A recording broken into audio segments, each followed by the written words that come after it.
You're listening to 90.3 KEDM Monroe. It is our 5th Congressional District Forum. I'm Corey Crow. We're at the University of Louisiana Monroe this evening with all of our candidates, and we're so glad that we're here in the beautiful terrace at ULM. Tonight we'll have a chance to talk to all of our candidates, find out where they stand on the issues. We also will have a chance when we conclude for you guys who are in attendance to meet our candidates. And before we do, I'd like to tell you a little bit about the ballot and what's coming up. We'll select this time between 5 candidates who are running. They are Dr. Julia Letlow, a Republican, Dr. Oscar Dantzler, a Democrat, Alan Guillory Sr., who is with us this evening, running as a Republican, Dr. Earl Huff, running as a Democrat, and Hunter Pullen as a Republican. We're glad to have you guys with us this evening. Before we begin, though, I'd like to welcome up Roy Heatherly from the Monroe Chamber of Commerce to welcome you guys officially. Thank you, Corey, and I'd like to welcome everybody here and everybody on the radio. This is so cool.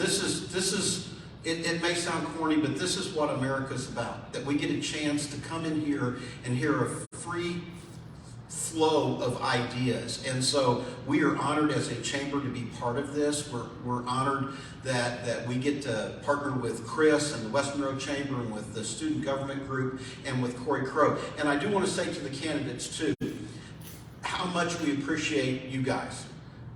Theodore Roosevelt has a quote about the person in the arena, and you all have stepped up. You've gone into the arena, and there's a lot of critics out there. There's a lot of people who may not agree with you or may agree with you, but the fact that you've stepped up because you believe in what you're doing, because you want to help us, we really appreciate that. So anyway, God bless you all. Thank you all very much.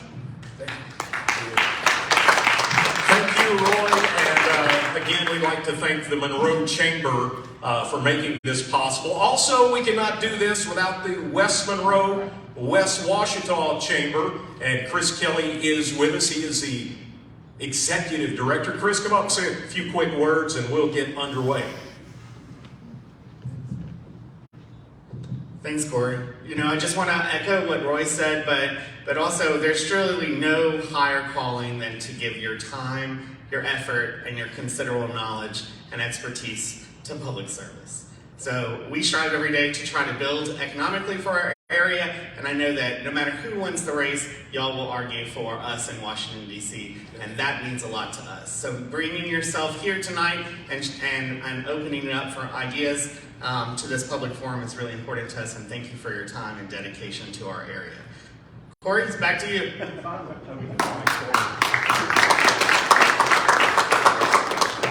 All right. Thank you very much to the West Monroe West Ouachita Chamber. And before we get into our talk tonight, I want to remind you that it's not a debate. It's a series of questions. The questions are pretty much all from issues that I saw that popped into my head, and a little bit of input from the chambers.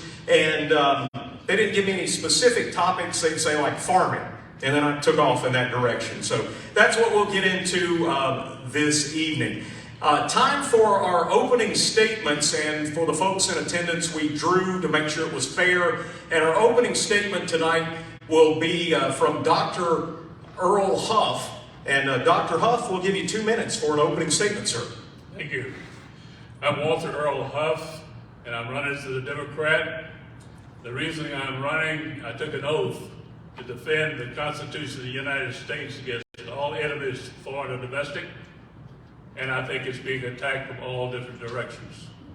Not only that, the Democratic Party, our leadership, has lost touch with the people of this district and people of the world. Things that we need to address because of the things that they've actually put in place. We've got to get in control of our inflation. They took a tax on our oil and gas industry, which started that problem.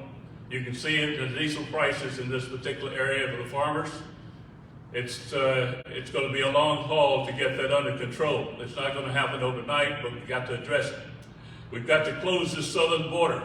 We've got to stop the inflow of drugs and illegal immigrants coming into this country is changing the character of this country. We've got to have safe streets and neighborhoods, but you cannot have that unless you protect your police, give them your backing, and give them their support to get that job done. In addition to that, we've got to, again, improve our military. We've let it deplete itself. We've got to build it back up, as Reagan did during his era. We've got to have better international relationships. After that Afghanistan debacle, we've got to rebuild these relationships. We've got a lot to do in that area. We've got to have good schools. We've got to keep that wokeness out of these schools. We've got to give parents full support and have their voices heard and let them know what their schools are teaching their children and having them input so that they can actually get an education that they need. You're probably going to have to consider voucher systems in charter schools in areas where the public school system has not done their work. And last but not least, economic development of Louisiana.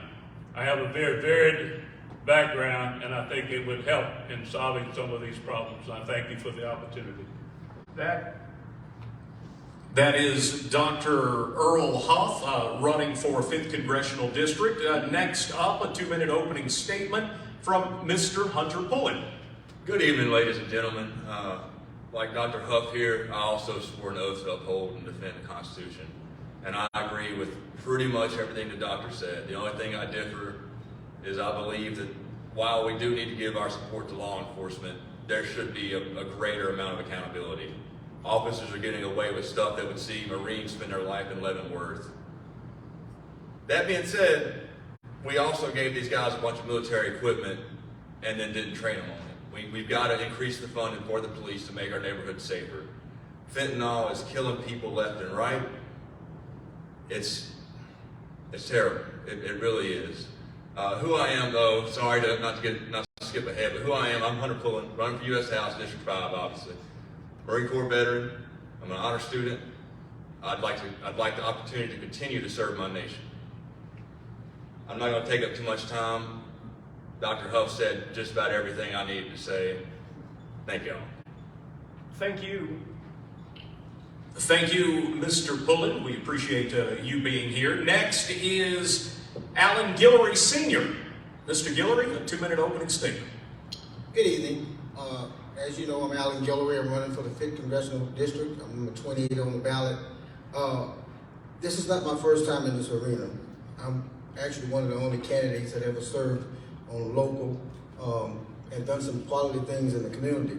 I'm gonna do something a little different. I'm not gonna waste my 2 minutes on boring you about what's going on in the world, because we all know there's a lot of problems that needs to be fixed. Okay, my dad told me a long time ago, you know, we all don't have to love each other. That's your prerogative.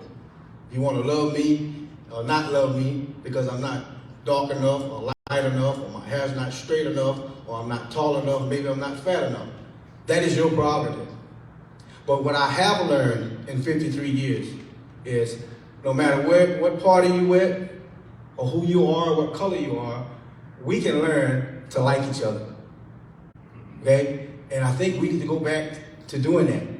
And the thing I wanted to tell the great people here in West Monroe is I have something in common with you. For one, I am pro-Trump. 2, I'm pro-life, 100% pro-life. I'm pro-guns, I'm pro-border, I'm pro-policemen, I'm pro-farmers, I'm pro-farmers, I'm pro-schools, and I'm pro-family, and I'm pro-religion.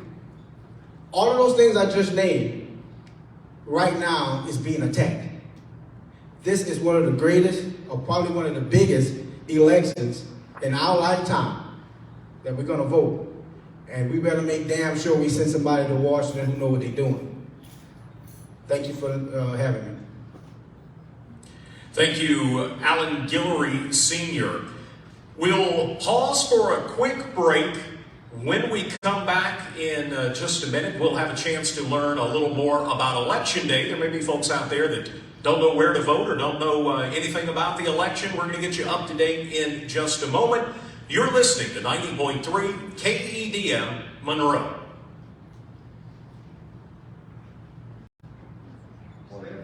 Okay, yeah, 1 minute's fine. So we're in a little break here. The radio audience gets a break. You guys get a breather, have a drink of water. We'll get going again in a second. Ethan, you're up next. Then you're up, Jay. Actually, you're up first, Jay. I'm backwards. Then Ethan. Kenneth, are we on the air? Yes. Okay, just double check. Here, take this one. Well, right here. I'll hand off.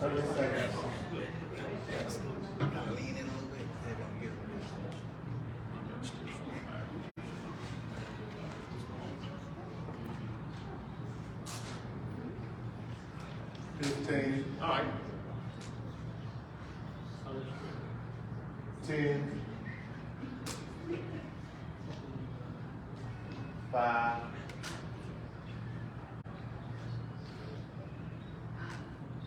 And welcome back to the KEDM Monroe-West Ouachita Chambers Meet the Candidates Forum. I'm here at the University of Louisiana Monroe tonight. My name is Corey Crow, News Director for KEDM. Before we get into the night, I want to hand it over to Jay Curtis, KEDM General Manager.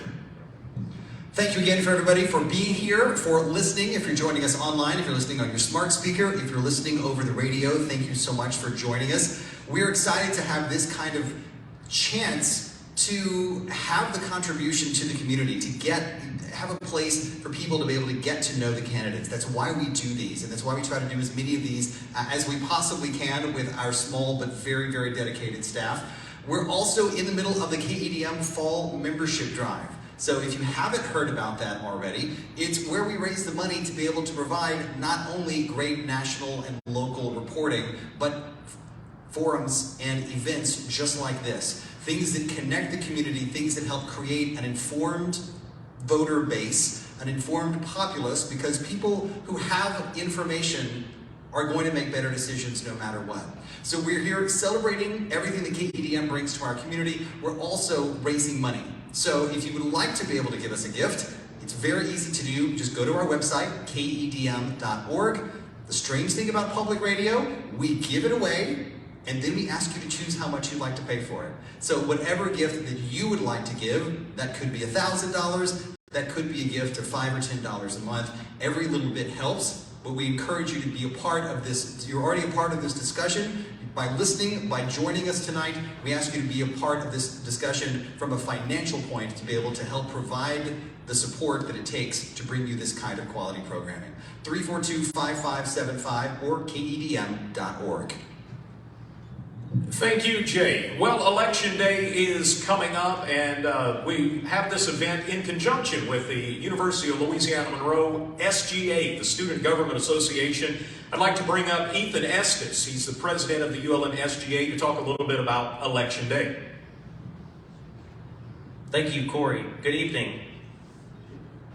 Let me get my little notes out here. Good evening, and thank you for listening in on tonight's forum between the candidates looking to be your next member of Congress for Louisiana's 5th Congressional District. My name is Ethan Estis, and I serve as the ULM SGA president. SGA provides a number of resources for our students, including academic proposals, administrative initiatives, and we also help students register to vote. Early voting this year begins October 25th and will last until November 1st. Polls will be open from 8:30 a.m. to 6 p.m. November 8th is Election Day, and polls are open from 6 a.m. to 8 p.m. Participating in elections is a vital part to our nation's democratic system, and exercising your right to vote should always be practiced. For more information on where to vote, how to register to vote, and request assistance with voting, please visit the Louisiana Secretary of State's website at sos.la.gov. We thank you for participating in this year's election. Good job. Thank you, Ethan. We appreciate the help and support of the ULM SGA in pulling off today's event. All right, time for questions. And again, we're going to do 1-minute answers in our question segment. And when you get to the 1 minute, you'll get the little bell from right here on the front row. Time to wrap up when you hear that. For the folks who are attending, we drew for who got the first question to make sure we were fair tonight. And the first question goes to Mr. Hunter Pullen. Mr. Pullen, we seem to be more divided than ever, so I want to ask how you would work with the other side, whatever party you're in, the other side, to get things done. Well, quite simply, I'll be honest, I've been watching the C-SPAN for too long, but I keep seeing they submit these 24,000-page bills. Nothing's going to happen as long as we're submitting bills that are longer than the documents our nation was founded upon. Beyond that, we just have to have basic humanity. I love the good doctor here just as much as I love my brother. And I love Mr. Gilroy the same. If all of us can't come together and do that, there's not a whole lot of hope. That's all the time I need, man. Thank you, Mr. Pullen. That question goes to you. Mr. Guillory, you're up next. How would you work with the other side to get things done in Washington? Well, it goes right back to what my opening statement was. We got to learn how to like each other. We can disagree, we can have different opinions, but at the end of the day, we can still be friends. I can recall some of my relatives that are Democrats, and we used to talk about who was running and what they were doing, and we laughed about it.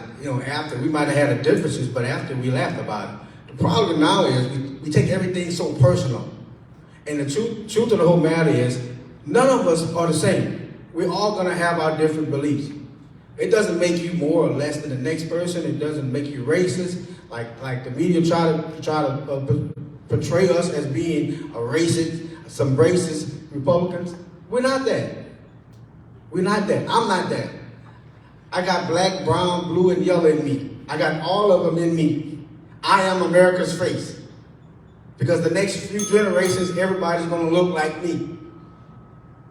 Thank you, Mr. Guillory. The question goes next to Dr. Earl Huff. How would you work with the other side to get things done? I don't think that'll be a problem for me because of the platform that I just got through discussing. My problem is going to be convincing those on my party to support those things that I'm trying to promote. I think we need a louder voice on the Democratic side that's going to quiet some of the ones on the squad and some of the liberal sides that's been pushing policies that are not in the best interest of our country. So that, I think, that's the reason I'm running. The Democrats need somebody that's pushing these and cooperate with the Republicans to make these things work. You got to have a debate. This country needs a two-party system, and two-party system that works together, debates the issues, and comes to a conclusion.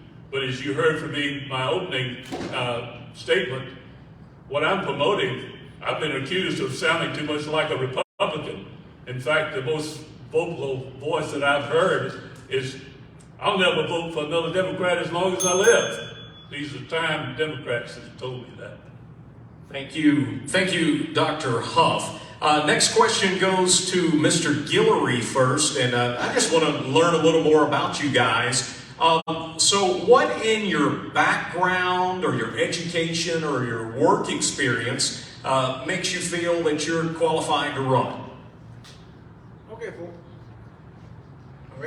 Okay, for one, I'm the only one or the only candidate that's in this race that ever served locally.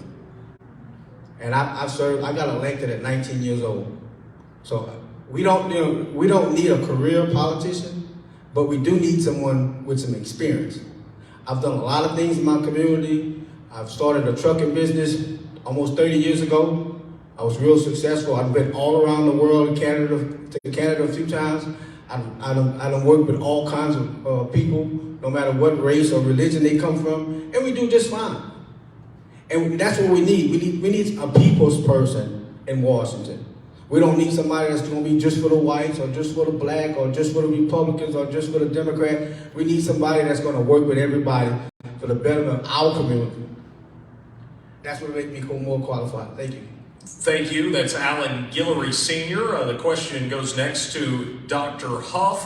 What in your background, your education, your work experience makes you feel qualified to run for office? Well, the first thing is the people in Washington need to have a basic course in economics. in finance, and that's what I taught out here at ULM in the 1980s. I'm a mechanical engineer, PhD in economics. I have aviator in the Navy. I have run successful businesses, the Huff Oil Company in Albany, Georgia, Louisiana Beverages here in North Louisiana. I worked as a corporate planning economist for Exxon USA, and I taught at Columbus College and Delta Community College. I was the economist for Internal Revenue Service, examined all the international oil companies. So I have a very extensive background that will allow me to address the issues that will come before Congress. I thank you for the opportunity, and I also was an expert witness for both the IRS and some attorneys in the district court. Thank you. Thank you, Dr. Huff. That question next goes to Mr. Hunter Pullen. Mr. Pullen, what in your background, your education, your work experience makes you qualified for the job? Well, I'll admit my opponents have a much more impressive life experience than I have. I grew up as a ranch hand out in Estis. I know what it's like to be somebody who's working to make ends meet. I joined the Marine Corps, served my nation honorably. I'm now pursuing my bachelor's degree in business. I'm an honor student. Beyond that, everything I've done in my life, I've jumped into feet first. Be it the Marine Corps, be it private investigations, bounty hunting, I've just jumped in. I'm going to treat this no differently. All I can do is go into it with integrity and let everything go out how it goes. Thank you, Mr. Pullen. The next question goes to Dr. Earl Huff. I want to ask a little bit about what projects you would like to see to boost jobs and economy in our area. What would you fight for? I wrote an article that appeared in the Franklin Sun some years ago that basically showed that what I wanted is the areas here to cooperate with one another as a joint effort to have economic development in the region. Too many times, one particular community will be fighting with the other one for projects that when they should be working together for the whole unit, for the whole area. I also would like to see in the industrial parks some of the municipalities to have some seed money that would actually put some business in place. We've got a wealth of experts out in the economy throughout, because it's like my 4 children, they're all outside of state. We've got people that have been trained in all industries, and if we could have seed money to create an industry and bring some of these native sons back, because studies show that when a person gets to be about 30 to 35 or 40, they want to come home. And if we had a job for them, I think we'd see that these industries would grow. And we need to look and see what our native resources are that we could use to build these industries. Thank you. Thank you, Dr. Huff. The question next goes to Mr. Hunter Pullen. What projects would you like to see to boost jobs in the economy here in our area? What would you fight for? Well, once again, I don't have the experience in this field. I don't know what kind of resources I'll have available to me. However, since I've started the pursuit of this position, I recently went to Ouachita, Louisiana to the Balloon Festival. It's a beautiful little town, and there's no reason we can't do that same thing right here in Monroe, Louisiana. They had so much tourism, but everybody's afraid to come here because it's dangerous. I don't know if this statistic is still true, but we were the 3rd in crime in the nation. If we can't improve on that, there's nothing we can do economically. Beyond that, there's numerous businesses that if they had the workers here, they would open up. Just as the doctor said, nobody wants to be here. We've got to change that. Thank you, Hunter Pullen. And the question next goes to Mr. Guillory. What projects would you like to see to boost jobs in the economy, and what would you fight for? Well, for one, it's been said that District 5 is the poorest district in the congressional districts. That's not true. Of course, most people look at our district as being farmland, and we have great farmers. I mean, most of the products that's made in Louisiana through farming comes from District 5. But here's the expertise that I bring to that. as I stated before, I'm in transportation. And that there's some things that we can do different in transportation. And with the chemical plants that we have here. There was a study done, and I don't have much time, but I need you guys to go and research this. There's a group that's called Together Louisiana. And because we're giving all these chemical plants tax breaks, they did a study on Exxon, this Together Louisiana. The only other Exxon same size is the one that's in Baytown. And they collect $2 billion a year of property tax. We collect $100,000 here. So that has to be changed. Thank you, Mr. Guillory. All right, everybody got a shot at that one, right? All right, I'm going to move on. I believe the next question goes to you, Mr. Pullen, if I'm correct. And it is, what are your thoughts on Louisiana student test scores? And what do you think we need to do about it? So I'm actually friends with a couple of school teachers out there in Weston. They tell me that they're having students that are abusive to them, that strike them, and they call the principal and nothing happens. They're disruptive in class. We've got to address the disciplinary issues first, but moving beyond that, we need to take and institute some sort of program beyond just high school. We can't just make it just everybody learns just the basics. We've got to get something in there to make individuals stand out, to give them a step above when they get out in the real world. Thank you, Mr. Pullen. Alan Guillory Sr., what are your thoughts on Louisiana student test scores, and what do you do about them? Well, for one, we could do better than we did the last couple of years, but everybody know why they're down. COVID came, and there was a lot of kids that couldn't go to school anymore. The schools were closed. My wife is an educator, and I listen to her every night. She's been a teacher for 15 years, a principal for 15 years, and now she's a supervisor for the Head Start. So I hear all those complaints with the teachers and the education and the kids that's involved. What we got to do is we got to bring those scores up, and how we do that is that we do incentives to the teachers. We give them incentives to teach the kids better. That way the scores come up, and then we reward them for that. Everything we do in life is a reward. Everybody get up and go to work every day is because you get a paycheck. So we gotta do little incentives, things like that, to make our teachers more motivated to do things. Thank you. The question next to Dr. Earl Huff. What are your thoughts on Louisiana student test scores, and what would you like to do about them? I'd like to see efforts made to try to get the kids interested in the subjects that they are actually taking.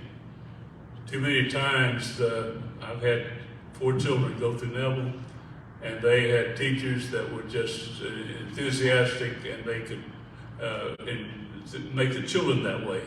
They had other teachers, and had one child that actually was asked to stand in front of the class with a volatile mixture in the test tube that wasn't Pyrex, and it exploded, and I had to get a glass out of my kid's eye because the teacher wasn't watching what she was doing.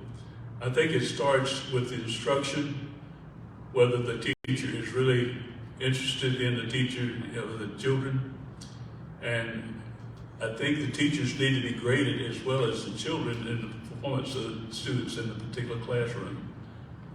It's not an easy job for the teachers these days. I have a daughter that's teaching first grade over in Dallas, and sometimes the parents aren't given the support that they need. Thank you. Thank you, sir. Next question goes to Mr. Guillory, I believe, and y'all stop me if I get this wrong. We're working on the fly up here. What infrastructure, wait, I already did that one. That's not it. Next question goes to Mr. Huff. I knew I was already done with that card. That sounded familiar. Small farms, Dr. Huff, are being sold to large companies. Should foreign companies be able to be involved in Louisiana farms? I don't think so. We have had some problems with Russia buying some agricultural lands right next to some of the military installations. I think farmland is the natural resource that this country needs to protect and make sure it stays under the control of the people inside the United States. It's a resource that we need to protect. Food and other natural resources from our farming is something that's going to be a very valuable asset, even more so than it is today. I thank you. Thank you, Dr. Huff. The question next goes to Mr. Hunter Pullen. Small farms are being sold to larger companies. Should foreign companies be involved in Louisiana farms? Absolutely not. There's no reason anybody from any other nation should be growing our food. There's a number of reasons why, be it they may not grow food the same way we do. They might grow stuff with bad chemicals that make you real sick. Nobody's going to check that. Even today, they check 10% of whatever crops come in through customs. They do the same thing with the food that was grown here domestically.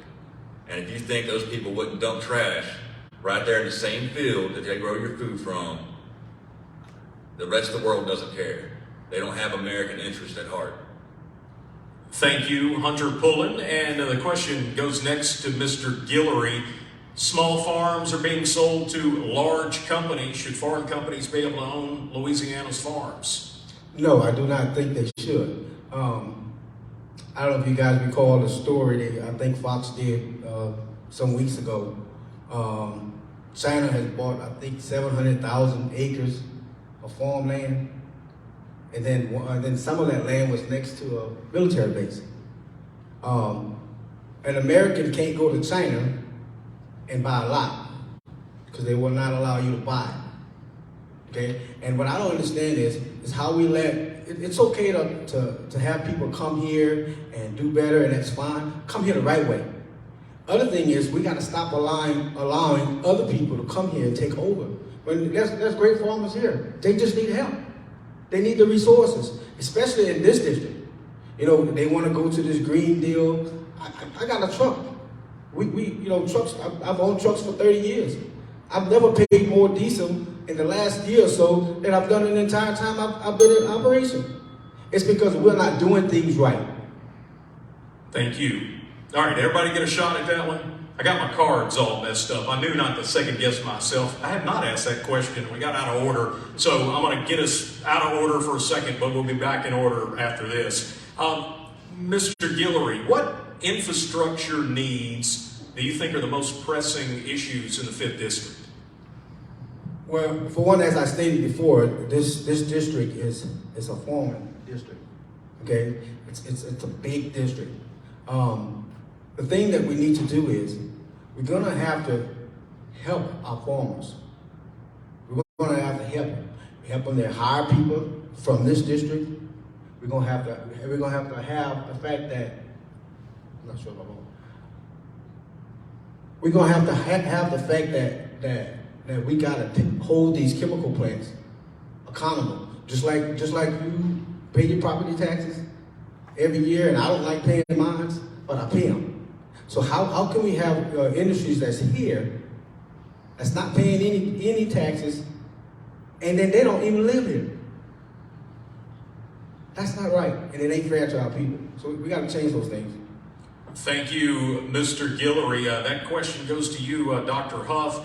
What infrastructure needs would you fight for in the 5th District? What are our pressing issues? I think that we need to make sure that the facilities along the Ouachita River are adequate for the travel on the river. And I think that we need to make sure that our roads are maintained in adequate condition. We have some problems in those areas, but it's important that we take advantage of those resources that we have. And the Ouachita River can be a very valuable asset, and is. The Columbia Port and the other ports along the river needs to be adequately maintained, the locks and dams, etc.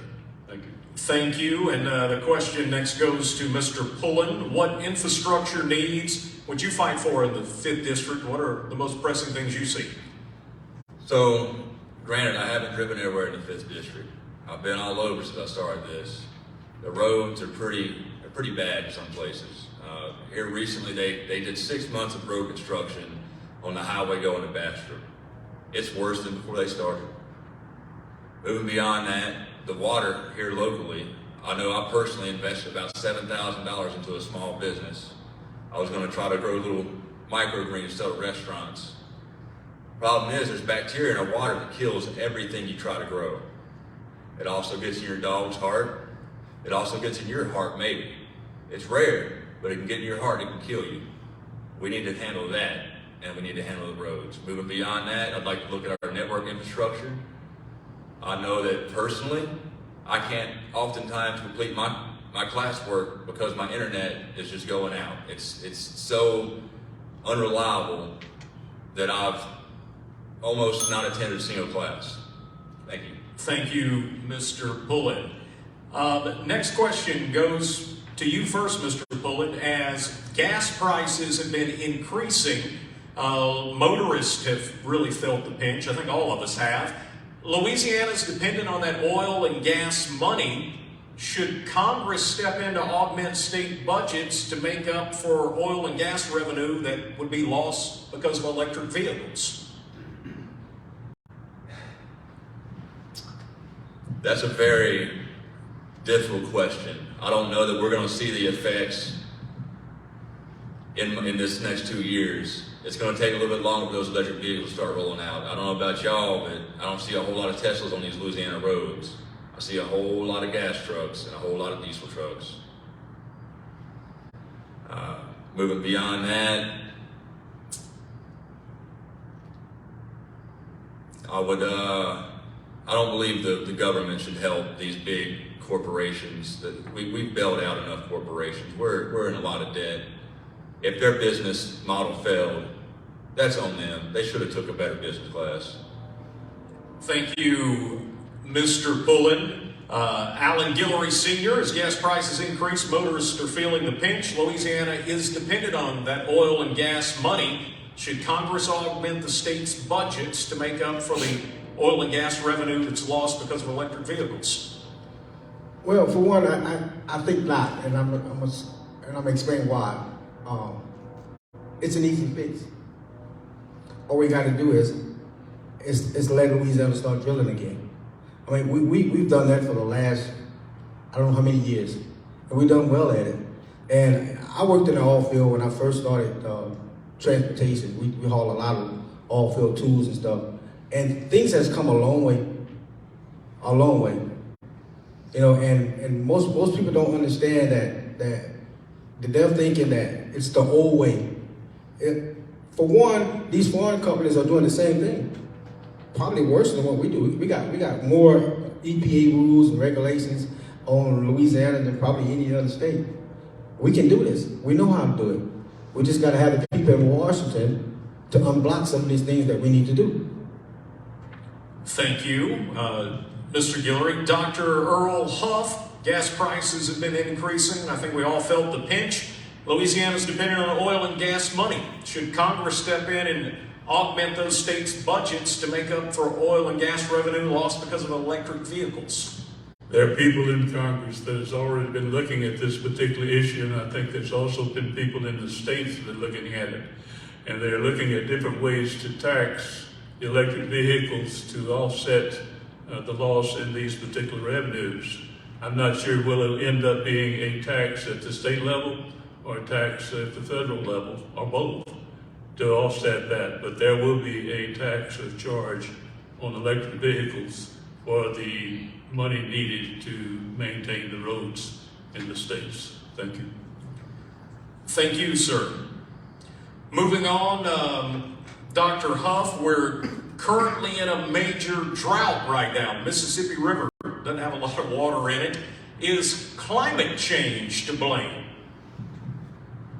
I'm not a firm believer in climate change. I've seen some of the summaries of the studies, and when I look at the actual net change that's going to occur in the next 100 years, I don't think it's going to be significant enough for us to be doing the things in this country that we're doing.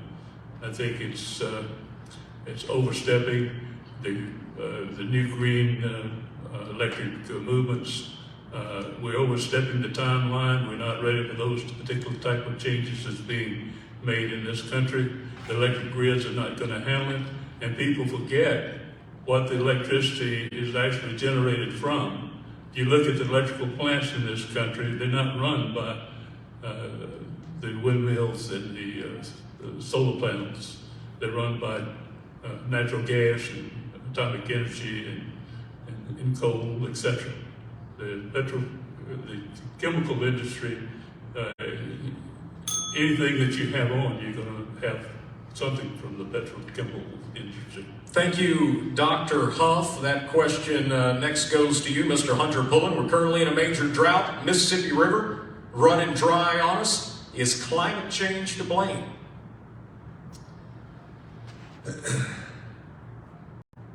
I'll be honest, I'm not an environmental scientist. I have taken a couple of environmental science classes in my studies. If climate change is real, I don't know. That being said, there is a drought. There's no water. I don't know if the chemical facilities are to blame for that, with their runoffs. That's what my environmental classes would have taught me, is that it's thanks to the big industry that we have dumping all their chemicals. Did you know that a factory 500 miles away will kill all life in a lake that's 500 miles away? Everything's gone. Thank you. All the time I need. Thank you, Mr. Pullen. We appreciate your answer. Mr. Alan Guillory, currently we're in a major drought. Mississippi River running dry. Is climate change to blame? I'm not a big believer in climate change. Let me tell you why. I'm 53 years old. This last year, especially this year, we probably had the least hurricanes in history, probably in the last 30, 40 years. So if climate change is such a myth like they say it is, what was the decrease in hurricanes? The biggest reason why we have a drought here is because they hadn't had a rainy season up north. Louisiana has Mississippi that runs from the south to the top. So if the rainy season up north is not rainy or it's not a lot of snow and stuff like that, then of course it's going to be a little less on this end. But it has nothing to do with climate change. Thank you, Mr. Guillory. For our folks who are with us on the radio this evening, we're at the University of Louisiana Monroe. It's our 5th Congressional District Meet the Candidates Forum, and we've got the candidates here live at ULM tonight. Next question goes to Hunter Pullen. Flood insurance rates across the country are up so much, 425,000 people have dropped coverage, and that's made everybody else's rates go up. FEMA policies have contributed to a 9% loss in the amount of flood insurance customers. If elected, what policies related to the FEMA Risk Rating 2.0 should be enacted? And should there be subsidies for those people living in those flood areas, or should they be forced to move? Well, I'll admit I'm not familiar with the FEMA 2.0 that you mentioned. I do believe that if an individual is settled in a region that's liable to flood, we should offer them assistance getting out of there for those that are unable. I understand there's people who have money and they can move, but for those that can't, for those that have one truck that barely works, we should be able to offer them some type of assistance. Thank you, Mr. Pullen. Question next goes to you, Mr. Guillory. Flood insurance rates are up so much, 425,000 folks dropped their coverage. FEMA policies have contributed to a 9% loss in customers. If elected, what policies related to Risk Rating 2.0 should be enacted? Should there be subsidies, or should the people be forced to move? Well, I think, I'm going to use Florida for an example. Florida was a big tourist place. And a lot of the places they built this tourist on were actually below sea level. As we know, New Orleans is the same way. But this is my belief.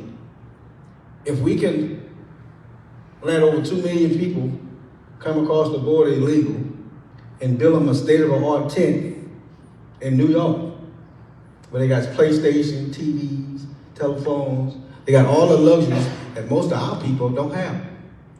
So how is it we can find money to take care of immigrants that's not from America, but we can't help the people in Louisiana or the people in the southern states? We can do better. We can do better. And even if it's a program where you borrow now, pay back later at a low interest loan, we can do that. Thank you, Mr. Guillory.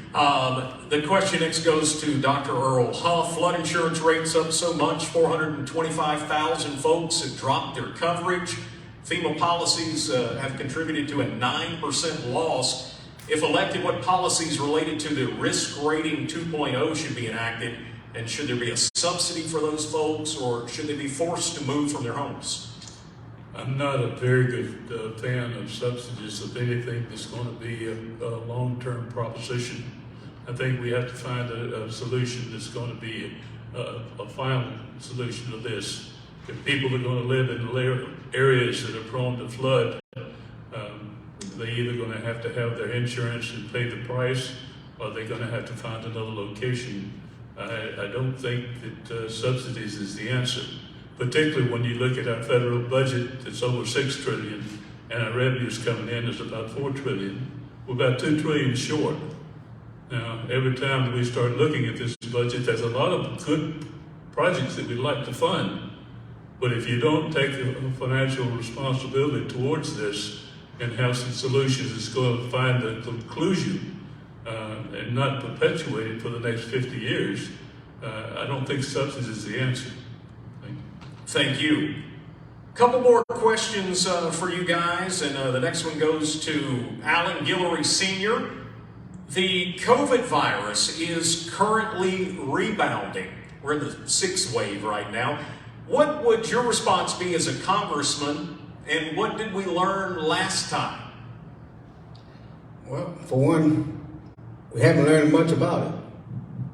We don't know where it came from or who started it or how it get here. But we got a good idea where it came from. You know, I tell people all the time that if you want to win a war, besides taking out communications, the other way is kill your people. Okay, so we don't know where this COVID came from. On the top of that, we got fentanyl coming through the border, which is made in China, and they are killing people that's between 18 and 40. You think I'm gonna go fight a war at 53? How far can I walk in a war? So we gotta pay attention to what's going on. This COVID is a myth. It ain't nothing but a flu. Ain't nobody been able to tell us exactly what it is, what it affects. You take your flu shot, and you also take we've been taking shots forever. So you take your shot, and everybody's fine. Thank you, Mr. Guillory. The question goes next to you, Dr. Huff. COVID virus currently rebounding, in the middle of the 6th wave. What would your response be as a congressman, and what did we learn from last time? We learned that shutting the economy down doesn't work. Shutting our schools down doesn't work. It's detrimental to our schools, children. Vaccines, it should be a personal choice. We're actually forcing people to take the vaccines or lose their jobs, which should not be done. That should be eliminated. It should be a personal choice. I've had the COVID twice, and I've had a vaccine. I'm not anti-vaccine. But to tell the military that if you got to have a vaccine or you're going to lose your job and you have to leave the military, or a nurse that you've got to take the vaccine and not help the people care for the sick, that's not right in this country. And it's been detrimental to this country. It's hurt this country in every way. Personal freedoms, that's what we live for in this country. And it should be a personal decision in order to not take the vaccine. Thank you, Dr. Huff. That question next goes to Hunter Pullen. Mr. Pullen, the COVID virus currently rebounding in the 6th wave. What would your response be if elected to Congress, and what did we learn from last time? Well, we learned that lockdown, you can't halfway lock something down. The little silly lockdown we had, it's not going to work. And we're in America, we can't have a true lockdown. It's not feasible. And as to, I'm sorry, what was the second part of the question? Second part of the question is, what did we learn from last time? The question was, what would your response be as a congressperson, And what did we learn last time? My response would be I would urge this, try to stay your distance. Don't go to no crazy parties. Don't be rubbing up shoulder to shoulder with people. Wash your hands. You'll be all right. It's no different than the flu, just a little bit more contagious. Thank you. Thank you, Mr. Pullen. And the next question goes to you, Dr. Huff. Currently, we're seeing a lot of inflation, so I wanted to ask you what your thoughts were on inflation and what should we be doing to try to bring it under control? We're going to have inflation with us for quite some time. Friedman did some studies back in the 80s, basically showed that the time delay from a change in money supply to the change that it shows up in the economy could be between 12 and 18 months. We had massive increase in the money supply in March and April of 2020, and we're just now seeing some of the effects of that. And they continue to increase the money supply for 2020 and 2021. So we've got a major problem that's going to continue to be with us. And interest rates, if you think they're high now, just wait, because they're going to get higher. As the Fed said, we got pain in front of us in order to get in control of this. But if we don't suffer that and we actually start releasing it, it could get a whole lot worse, like the runaway inflation that Germany had after World War II. It just sat down in South America. But what you need to do is you need to get government out of the way of industry.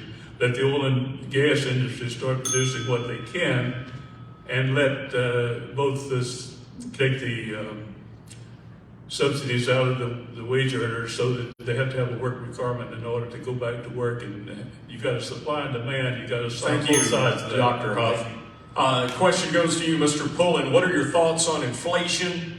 How do you bring it under control? Well, inflation is it's hitting harder than anything that any of my relatives have told me they've seen in their days.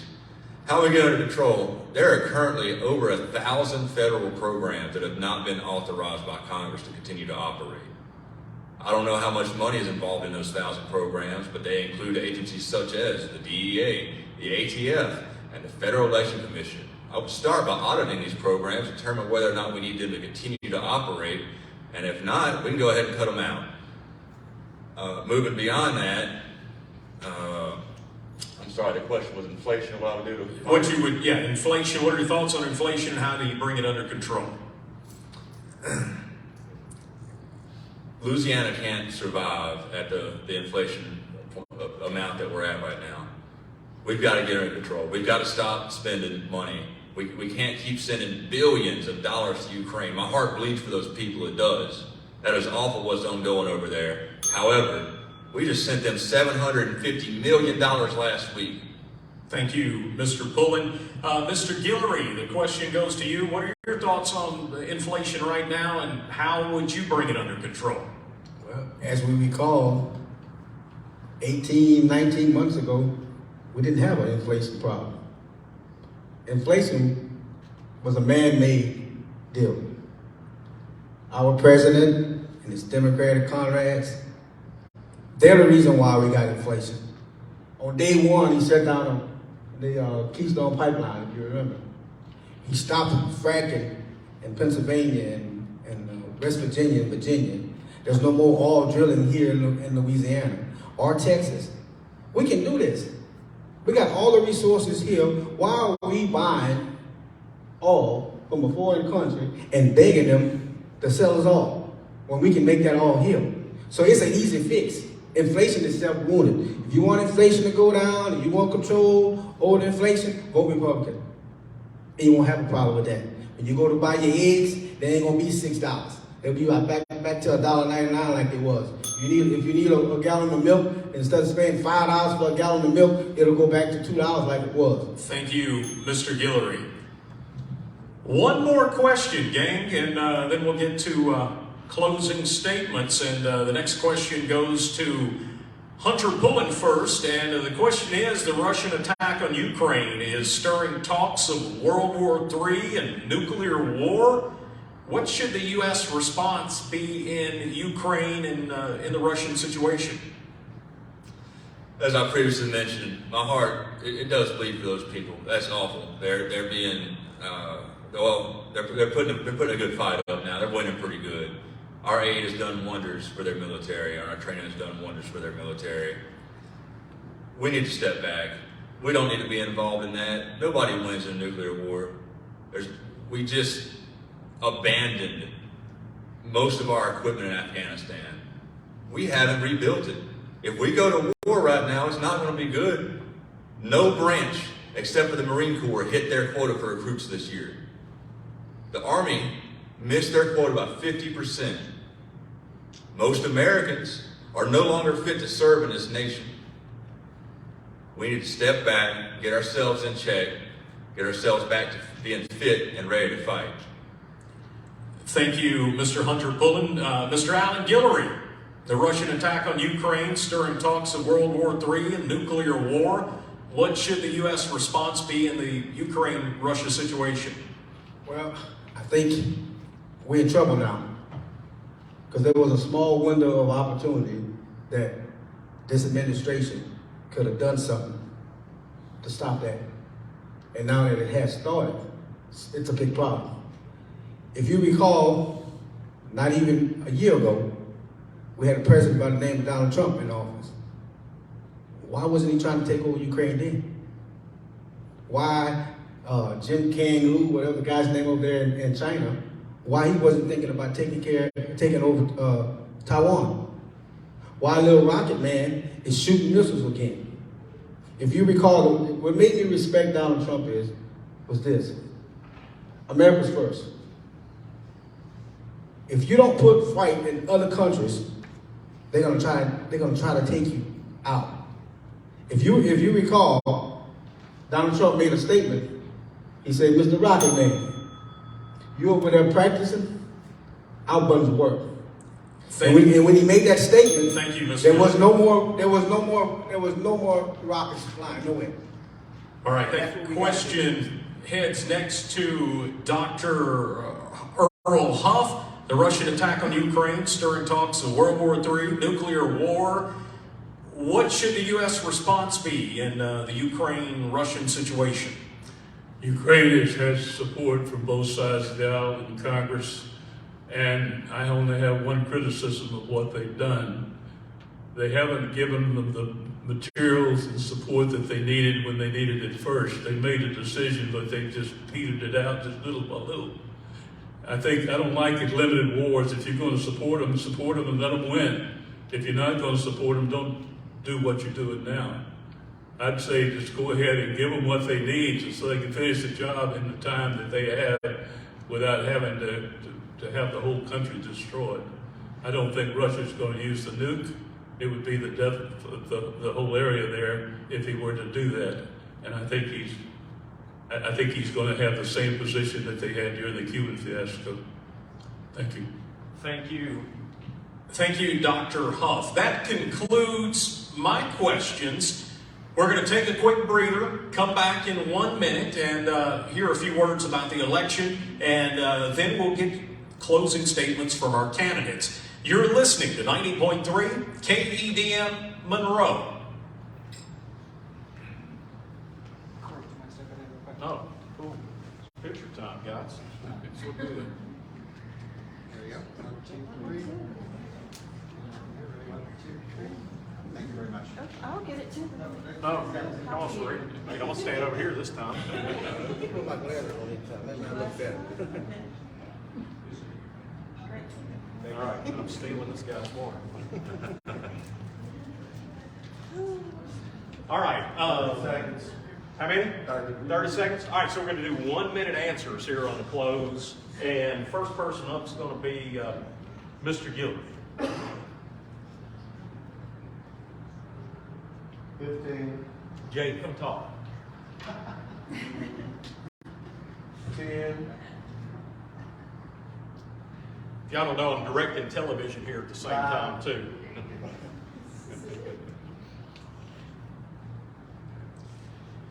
Welcome back. You're listening to 90.3 KEDM Public Radio. I'm Corey Crow. We're live tonight at the University of Louisiana Monroe It's our Meet the Candidates Forum, and we've got our closing statements coming up, but before we get there, I need to say thanks to the Monroe Chamber, the West Monroe, West Ouachita Chamber, and the ULM SGA for making tonight's event happen, and all the good folks at the University of Louisiana Monroe for the room and all the help they've provided this evening. At this time, I've got some closing words from Jay Curtis, KEDM General Manager. Once again, thank you so much for being here tonight. If you just joined us on the air or online, thank you so much for joining us. Thank you so much for participating in this process. This is a civic process that works better the more people are involved. And the more we can get people involved in the election process and in the process of learning about the issues, learning about the candidates who you will be electing to represent you, or if you're not voting, someone else will be electing to represent you. So it's our passion to be able to provide that access to candidates, that access to information about the issues. That's part of what we do as a service of public radio. That service is also part of the service of the University of Louisiana Monroe, our generous host tonight. And also, again, I'll echo what Corey said, we're so grateful for our partnership with ULM SGA, with the Monroe and West Monroe Chamber, West Monroe, West Ouachita Chambers of Commerce. Glad to have the partnership that works to create an informed electorate. Again, this is the KEDM Fall Membership Drive. We're giving away an iPad Pro on Saturday. We're giving away some gas cards, some other prizes, including a ULM football package. So if you'd like to enter to win those prizes, we'd love for you to become a member of KEDM. You don't have to give to enter, but every gift gets us closer to our goal of raising money for quality programming right here in Northeast Louisiana. And the community involvement that public radio, a locally owned, locally managed public radio station can provide. So please make your contribution now at KEDM.org, or just a few minutes, you can call us at 342-5575. Thank you again. All right. Time for the fun part, the end. Closing statements, and I'm going to give you guys 2 minutes to ask people for their votes. And however you want to use your 2 minutes is up to you. We'll begin with a closing statement from Alan Guillory Sr. Mr. Guillory, 2 minutes. I'm gonna do a little something different. I'm gonna stand up because I want you guys to be up close in front with me. It's not important for me to sit behind this table. What's important is that we understand what's at stake. Right now, our democracy is under attack, whether you want to believe that or not. The way that we understand marriage between a man and a woman is under attack. Our schools are under attack. The parents are under attack. And right now, our border is under attack. So this is going to be the most important election that you get a chance to vote in your lifetime. And we need to make sure, and I'm asking you to vote, please. Alan Guillory, I'm number 28 on the ballot. As you can tell tonight, I'm not afraid to tell the truth. I've done that all my life. And in some cases, I maybe talk too much. But you know what? When you're talking, people are asking questions. And when people ask you questions, you can answer.